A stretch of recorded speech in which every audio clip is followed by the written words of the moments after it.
La pauvreté est probablement l'une des pires choses qui puisse arriver à un individu parce qu'il ne peut prendre soin ni de lui, ni de sa famille et de ses proches.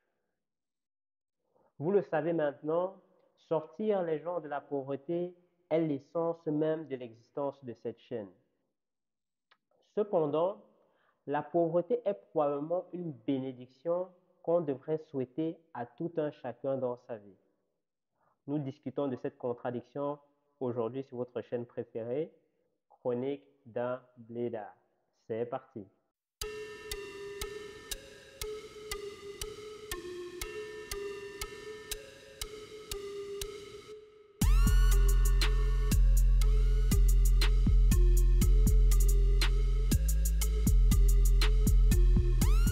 Je vous donne ma position d'entrée de jeu.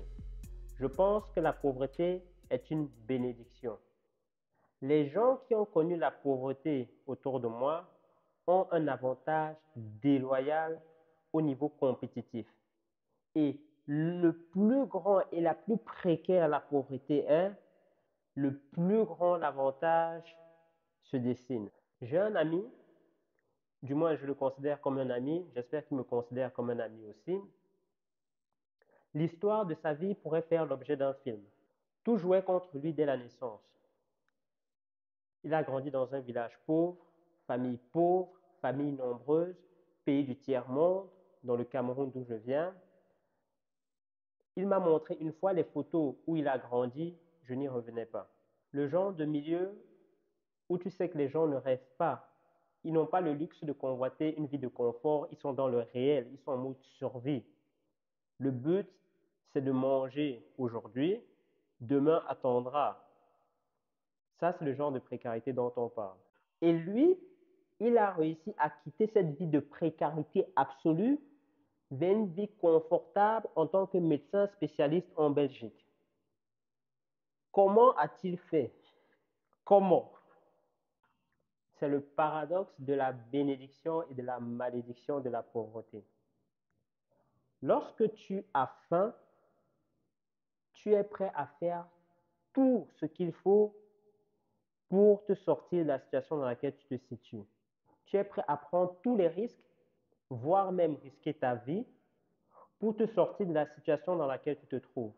C'est l'exemple classique des immigrants africains qui vont traverser le désert, traverser la mer à la nage, souvent même sous les rafales des tirs aux frontières, pour avoir l'opportunité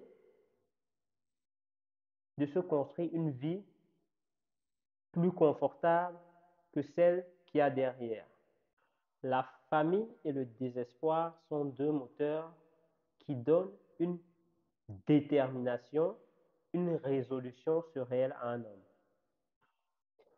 Et de l'autre côté, lorsque tu nais dans le confort et l'opulence, tu ne sais pas apprécier réellement ce que tu as.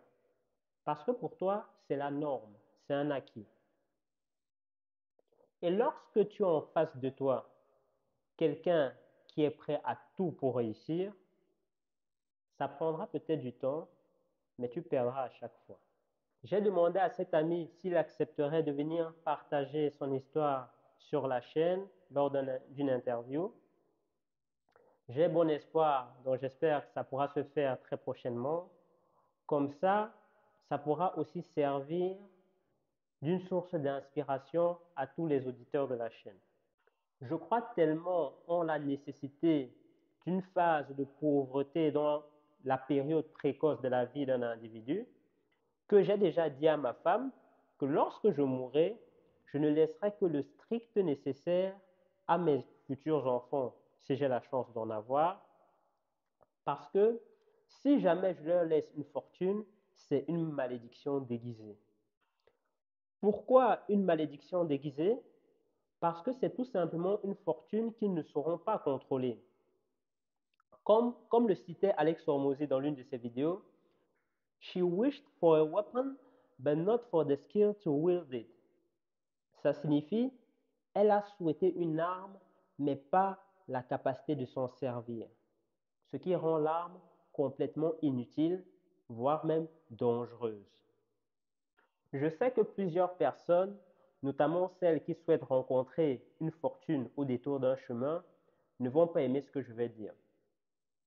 Mais si on vous donne une fortune que vous ne savez pas contrôler, tout simplement parce que vous n'avez pas parcouru le processus d'accumuler cette fortune, cela va vous détruire. C'est le cas de personnes ordinaires qui gagnent des fortunes au loto du jour au lendemain et qui se retrouvent surendettés quelques années plus tard. Plusieurs personnes aiment penser que non, si ça m'arrivait, je ferais les choses différemment, j'investirais une partie de l'argent, mais la réalité est celle-ci. Si tu ne sais pas investir 100 euros, tu ne sauras probablement pas investir des dizaines de millions d'euros. Ceci est mon opinion personnelle. N'hésite pas à me dire ce que tu en penses dans les commentaires. Viens-tu toi aussi de la pauvreté et tu te retrouves aujourd'hui dans une situation confortable, voire opulente? Laisseras-tu une fortune à tes enfants? Ça se passe dans les commentaires. C'est tout pour moi aujourd'hui. C'était Chronique d'un bédard. Passez une bonne soirée et à la prochaine.